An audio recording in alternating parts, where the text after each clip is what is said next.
Assalamualaikum warahmatullahi wabarakatuh. Saya Abdillah Maulana dengan NIM 3074027 akan mengidentifikasi komponen-komponen yang ada pada ekskavator ini. Yang pertama itu ada bucket. Bucket ini berfungsi untuk mengambil atau dan juga mengeluarkan material. Setelah itu ada link I, yaitu fungsinya menyambungkan bucket ke arm supaya bisa arm bucket in dan bucket out. Selanjutnya ada arm. Arm ini berfungsi untuk menggerakkan bucket ini. Setelah arm itu ada juga itu yang paling tinggi itu namanya boom. Nah, boom ini berfungsi untuk sebagai penghubung arm. Nah, setelah boom ini ada yang namanya boom cylinder.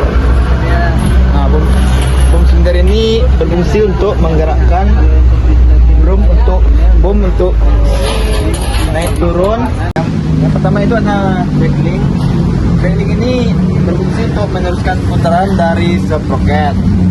Nah, setelah ada drag-link, ada namanya idler. Idler ini berfungsi untuk menahan drag-link ini berputar.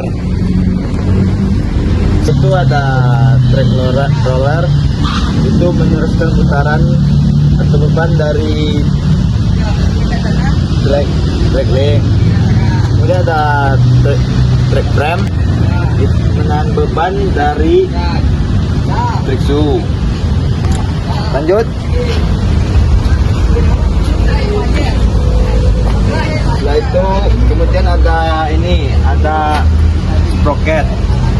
Sprocket ini berfungsi untuk menggerakkan drag link ini supaya bisa bergerak. Namanya counterweight. Counterweight ini terbuat dari besi cor yang berfungsi untuk menyeimbangkan ekskavator ini supaya bisa bergerak dengan stabil. Swing ini sebagai pinggang dari ekskavator supaya bisa berbelok ke kiri atau ke kanan. Nah, selanjutnya kita naik pada bagian atas pada ekskavator ini. Baik, yang pertama itu ada swing motor, berfungsi untuk menggerakkan komponen ekskavator ini seperti boom ini untuk bergerak, memungkinkan bergerak ke kiri atau ke kanan. Setelah itu ada yang pada bagian bawah itu ada namanya itu central joint, berfungsi untuk supaya kabel-kabel selang-selang hidrolik ini tidak saling terlilit. Nah, setelah itu dapat kita lihat ini ada DCP-nya untuk mengatur tekanan dari pompa ke berbagai komponen. Nah, di sini dapat kita lihat ada ini engine dari ekskavatornya. Nah, mestinya untuk menghasilkan tenaga supaya komponen ekskavator ini bisa bergerak. Nah, pada bagian situ terdapat kabinnya. Ini kabinnya sedang diperbaiki, jadi terlihat begitu dan tidak ada, masih terlihat terbongkar. Mungkin itulah komponen-komponen dari ekskavator ini yang dapat saya sampaikan. Kita lanjut ke alat berat selanjutnya. Kita masuk ke mengidentifikasi komponen-komponen dari alat berat yang kedua, yaitu motor grader ini. Yang pertama itu ada mainframe yang panjang ini, berfungsi untuk sebagai tempat komponen-komponen lainnya. Nah, berikutnya ada traction frame, berfungsi untuk sebagai tempat circle. Nah, ini circle untuk menggerakkan blade atau pisaunya. Ini blade-nya. Nah, setelah itu di sini ada moldbor. Moldbor ini berfungsi untuk menggerakkan blade atau pisau ke samping kiri atau samping kanan. Nah, selanjutnya ada silinder blade.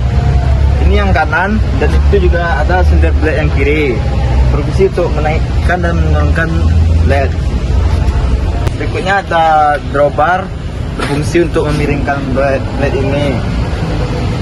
Nah, selanjutnya ada scraper, berfungsi untuk meleburkan tanah sebelum diletakkan oleh blade ini. Dan kemudian ada juga silinder scraper, berfungsi untuk menggerakkan scraper ini ke atas dan ke bawah. Oke, lanjut ada silinder slide wheel, berfungsi untuk memiringkan roda ke kiri dan ke kanan. Dan juga ada counterweight untuk menyeimbangkan bagian depan dari motor grinder ini. Oke, setelah itu lanjut kita pada bagian kabinnya. Kita masuk ke komponen yang ada di dalam kabin. Ini pertama ada tuas yang ini yang paling kanan. Tuas ini untuk berfungsi untuk menaikkan spray fire atas ke bawah. Kemudian yang ini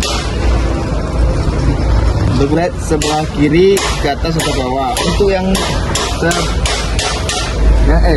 sebelah kanan, itu yang sebelah kiri lagi ada tuasnya terpisah, yang sebelah kiri juga. Nah, setelah itu ada tuas yang ini berfungsi untuk memiringkan slide wheel ke kiri atau ke kanan. Nah, ini yang satu lagi berfungsi untuk memiringkan blade atau pisaunya bisa ke kiri atau ke kanan. Nah, berikutnya ada tuas ini yang tengah ini berfungsi untuk menggerakkan motornya ke kanan atau ke kiri juga. Dan yang terakhir ada tuas di samping ini, ada tuas untuk menggerakkan circle-nya supaya bisa menggerakkan blade-nya. Kemudian ada gas untuk menggerakkan motor gridernya. Di sampingnya ada rem. Setelah itu juga ada koplingnya. Ini ditekan supaya bisa menggunakan kopling. Kemudian untuk membelokkan roda motor grider, dan ada tuas koplingnya. Mungkin sekian dari penjelasan komponen motor grider. Saya sudahi dengan Assalamualaikum warahmatullahi wabarakatuh. Assalamualaikum warahmatullahi wabarakatuh. Saya Abdillah Maulana. Pada kesempatan kali ini saya akan melakukan wawancara sedikit, beberapa pertanyaan kepada Pak Nur, pemilik usaha rental alat berat. Nah, yang saya tanyakan itu, saya penasaran Pak, bagaimana cara melakukan pergantian oli hidrolik pada ekskavator Komatsu ini Pak? Penggantian oli hidrolik itu dilakukan 10.000 HM dengan cara memompakan oli hidrolik yang ada di tangki keluar ataupun membuka baut yang berada di bawah tangki hidrolik. Setelah oli hidrolik itu kita kumpulkan di tangki yang berbeda ataupun dimasukkan ke dalam tempat atau drum, baru kita masukkan oli yang baru ke dalam tangki hidrolik. Untuk menghilangkan udara akibat tangki tadi kosong, kita membuka namanya nipple. Jadi di komponen pompa hidrolik itu ada nipple untuk khusus untuk membuang angin yang terperangkap akibat penggantian oli hidrolik. Jadi seperti itu saja bagi melakukan pergantian dan pembuangan udaranya Pak. Ya. Nah, untuk jenis oli yang digunakan untuk Komatsu ekskavator ini Pak? Untuk Komatsu ini menggunakan oli dengan merek Komatsu. Bisa juga kita gunakan oli lain, tetapi untuk Komatsu tidak menyarankan menggunakan oli yang di luar merek Komatsu. Untuk SAE-nya SAE 10. Jadi Komatsu bikin oli sendiri. Komatsu bikin oli sendiri. Begitu pula dengan merek-merek yang lain. Begitu pula dengan merek lain. Brand tersebut mengeluarkan produk olinya masing-masing. Nah, mungkin itu saja yang dapat saya tanya-tanyakan kepada Pak Nur. Mungkin kita bisa bertanya pada kesempatan yang lain. Sampai di sini dulu sesi wawancara kita. Saya sendiri dengan Assalamualaikum warahmatullahi wabarakatuh. Waalaikumsalam warahmatullahi wabarakatuh. Baiklah, kita masuk ke alat yang ketiga yaitu bulldozer. Saya akan mengidentifikasi komponennya. Yang pertama itu ada end blade. Ini end blade. End blade ini berfungsi untuk mengeruk tanah supaya naik ke blade ini. Berikutnya ada blade. Blade ini berfungsi untuk mendorong tanah dan supaya bisa didorongkan oleh blade end blade ini. Berikutnya itu ada track frame. Track frame ini berfungsi untuk menghubungkan mesin ke blade. Berikutnya silinder ini berfungsi untuk memiringkan blade ke kiri dan ke kanan. Nah, silinder yang ini berfungsi untuk menyerongkan blade ke kanan dan ke kiri. Nah, silinder ini berfungsi untuk menaikkan dan menurunkan seluruh komponen blade ini. Nah, berikutnya ada ini track shoe. Track shoe ini berfungsi sebagai roda sama seperti ekskavator pada bulldozer ini. Komponennya itu ada ini tackling, berfungsi untuk menggerakkan track shoe supaya bisa bergerak. Kemudian ada idler. Idler ini berfungsi untuk menahan track shoe ini supaya tetap stabil. Nah, berikutnya ada track frame. Track frame ini adalah cover pada track shoe ini supaya tidak terkena tepung. Nah, di sini berikutnya ada roller, berfungsi untuk menselenggarakan tackling ini supaya tidak lari kemana-mana. Nah, berikutnya di sini ada ini sprocket. Sprocket ini komponen utama yang berfungsi untuk menggerakkan seluruh komponen pada track shoe ini supaya bisa bergerak. Nah, selanjutnya di sini ada mesinnya. Di sini mesinnya di depan. Mesinnya berfungsi untuk menggerakkan seluruh komponennya. Ini komponen utama lah dari semua alat beratnya ini. Nah, berikutnya kita akan naik ke atas. Nah, kali ini saya akan memperhatikan alat berat. Alat berat yang saya akan memperhatikan itu adalah bulldozer ini. Nah, sebelum memperhatikannya kita kenali dulu apa yang harus kita kendalikan. Pertama ada dua sebelah kanan. Dua sebelah kanan ini berfungsi untuk menggerakkan blade. Di sini ada apanya? Ini beberapa attachmentnya. Nah, di sebelah kiri juga ada ini digunakan untuk tuas untuk mengatur kecepatannya, bisa untuk maju, bisa untuk mundur. Nah, di sini ini untuk menaikkan gasnya. Ini gasnya sini.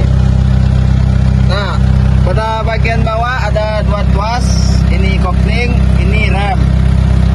Berikutnya di sini ada di bagian depan, di sini ada indikator jam kerja, kemudian ada indikator oli hidrolik dan oil cooler. Di sini ada indikator juga bahan bakar. Nah, setelah itu kita akan mengoperasikannya maju terlebih dahulu.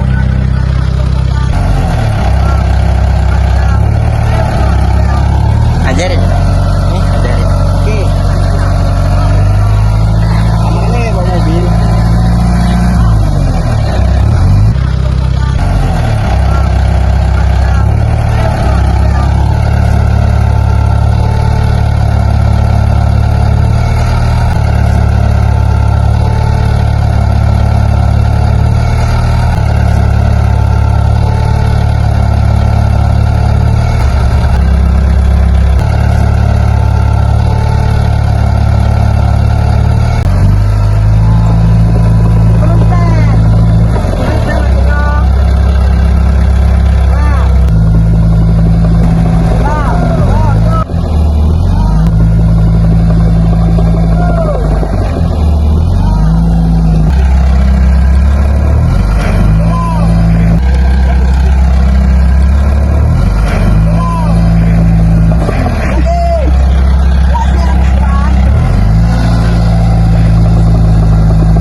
matikan mesinnya.